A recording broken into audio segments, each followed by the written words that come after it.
तो आइए अब जरा देखते हैं इससे रिलेटेड कुछ एग्जांपल्स कि क्या आप ग्राफ में किसी भी चीज की मोशन को इमेजिन कर सकते हैं। अभी तक हम लोगों ने डिस्कस किया स्टूडेंट्स कि जितनी भी मोशंस अब हम पढ़ेंगे इस चैप्टर के फर्स्ट हाफ में वो लीनियर मोशंस होंगी, यानी कि स्ट्रेट लाइन मोशन होंगी, या आप घर से ऑफिस की तरफ जा रहे होंगे, या ऑफिस से घर आ रहे होंगे, या घर को क्रॉस करके जिम की तरफ जा रहे होंगे, और या जिम को क्रॉस करके वापस जिम से वापस होकर घर की तरफ आ रहे होंगे। ये चार ही बातें। तो या डिस्प्लेसमेंट इंक्रीज हो रहा होगा पॉजिटिव में, या डिस्प्लेसमेंट डिक्रीज हो रहा होगा पॉजिटिव में, या डिस्प्लेसमेंट इंक्रीज होगा नेगेटिव में, या डिस्प्लेसमेंट डिक्रीज होगा नेगेटिव में। अगर आप स्टार्टिंग पॉइंट पर हैं तो डिस्प्लेसमेंट जीरो होगा। अब जरा देखते हैं ये पांच बातें अगर आपको पता है तो यकीन माने आप किसी भी किस्म का ग्राफ बड़ी आसानी से पढ़ सकते हैं। ये देखिए हमारे पास ये एक डिस्प्लेसमेंट टाइम ग्राफ है। आप लोग डिस्प्लेसमेंट टाइम ग्राफ 10th में पढ़कर आए हैं, 9th में, और इस डिस्प्लेसमेंट ग्राफ को जरा देखिए। सबसे पहले जब भी आपको कोई ग्राफ नजर आए तो उसके साथ वाई एक्सिस पर भी कुछ वैल्यूज होंगी और एक्स एक्सिस पर भी। यहां मैं ये वैल्यूज आप लोगों के सामने लिख देता हूं। सपोज करें ये 1 है, ये 2 है और ये 3 सेकंड्स है, ठीक है जी, टाइम सेकंड्स में होगा।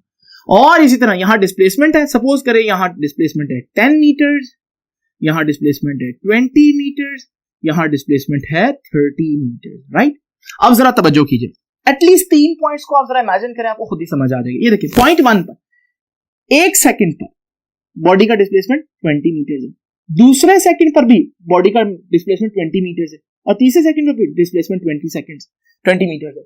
अब जरा इमेजिन करें, डिस्प्लेसमेंट का मतलब क्या था कि बॉडी स्टार्टिंग पॉइंट से कितना दूर खड़ी है, 20 मीटर। 2 सेकंड के बाद भी 20 मीटर दूर ही है, 3 सेकंड के बाद भी 20 मीटर दूर ही है। इसका मतलब क्या है? इसका मतलब यही है कि बॉडी मूव ही नहीं कर रही। ये किसका ग्राफ हुआ? ये एट रेस्ट का डिस्प्लेसमेंट टाइम ग्राफ हुआ। तो देखिए आप कितनी आसानी से ग्राफ को पढ़ें तो आप बता सकते हैं कि बॉडी इस वक्त क्या कर रही है। जरा तवज्जो कीजिएगा, ये देखिए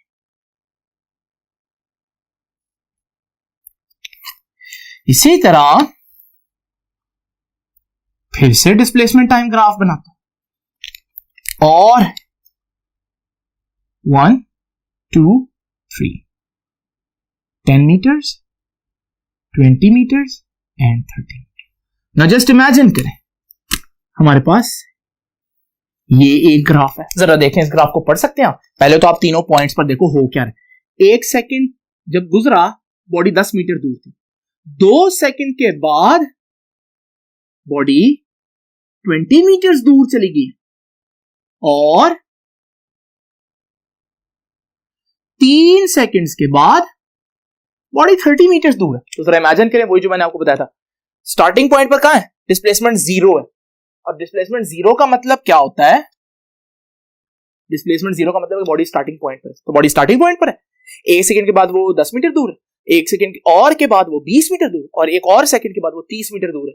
इसका मतलब बॉडी क्या कर रही है? मूव कर रही है। तो इसका मतलब ये ना सिर्फ ये बता रहा है कि बॉडी मोशन में है, और ये बात याद रखिएगा कि डिस्प्लेसमेंट पॉजिटिव है, 10 20 30 बढ़ रहा है। Displacement is increasing. और याद करें डिस्प्लेसमेंट इंक्रीज का मतलब क्या है कि आप मूव तो कर रहे हैं, लेकिन कहां को? You are moving towards the office, starting direction में मूव कर रहे हैं। तो इसका मतलब यहां से भी आप अंदाजा लगा सकते हैं, इमेजिन कर सकते हैं बॉडी क्या कर रही है। क्लियर हो गया जी? इसी तरह अगर डिस्प्लेसमेंट टाइम ग्राफ ऐसा हो, अब इसका आंसर जल्दी से देना आप लोगों ने। डिस्प्लेसमेंट टाइम ग्राफ है इस तरह। आप देखें किसी भी पॉइंट पर ये 1 सेकंड था, ये 2 सेकंड, ये 3 सेकंड। इस वक्त डिस्प्लेसमेंट 30 था, इस वक्त डिस्प्लेसमेंट 20 था, और इस वक्त डिस्प्लेसमेंट 10 था। अब जरा देखिए तो हमारे पास पहले डिस्प्लेसमेंट 30 था, फिर दूसरे सेकंड के बाद डिस्प्लेसमेंट 20, फिर डिस्प्लेसमेंट 10। तो डिस्प्लेसमेंट 30 देन 20 देन 10, यानी कि चीज स्टार्टिंग पॉइंट की तरफ वापस आ रही है। तो यहां से आप डिस्प्लेसमेंट से ना सिर्फ ये बता सकते हैं कि चीज मूव कर रही है, बल्कि आप ये भी बता सकते हैं कि चीज किस डायरेक्शन में मूव कर रही है। ये रेस्ट का ग्राफ है, ये मोशन का ग्राफ है, लेकिन आप बता सकते हैं ये मोशन किस तरफ को है? ये मोशन टुवर्ड्स ऑफिस है उस एग्जांपल में, ठीक है।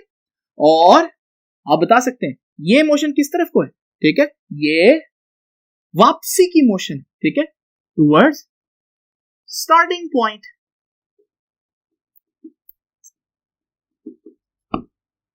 ठीक है जी।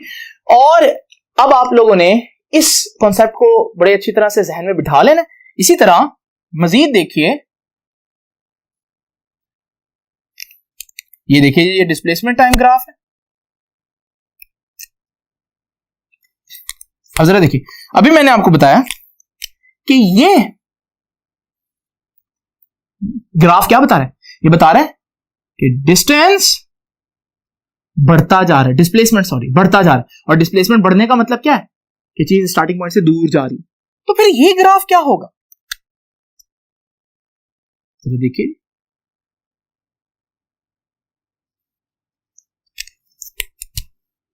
ये ग्राफ क्या बताएगा, क्या इसमें भी डिस्प्लेसमेंट मुसलसल बढ़ता नहीं जा रहा, ये भी डिस्प्लेसमेंट है और डिस्प्लेसमेंट की वैल्यू मुसलसल बढ़ रही है। और अगर इसमें ग्राफ में देखें,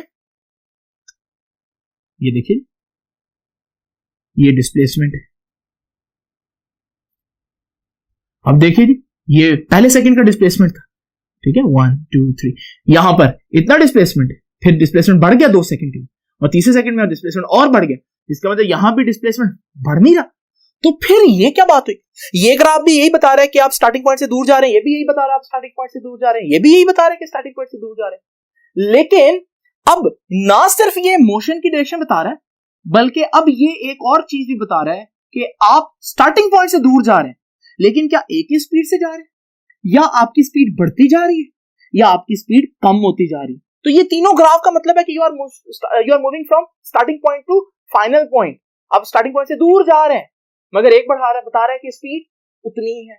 यानी अगर आप गाड़ी पर जा रहे हैं तो आपने जो है वो एक स्पीड कांस्टेंट रखी हुई है। एक बता रहा है कि आप रेस दे रहे हैं, स्पीड बढ़ा रहे हैं, और एक बता रहा है कि आप ब्रेक लगा रहे हैं, लेकिन सब यही बता रहे हैं कि आप जाओ उस डायरेक्शन में रहें।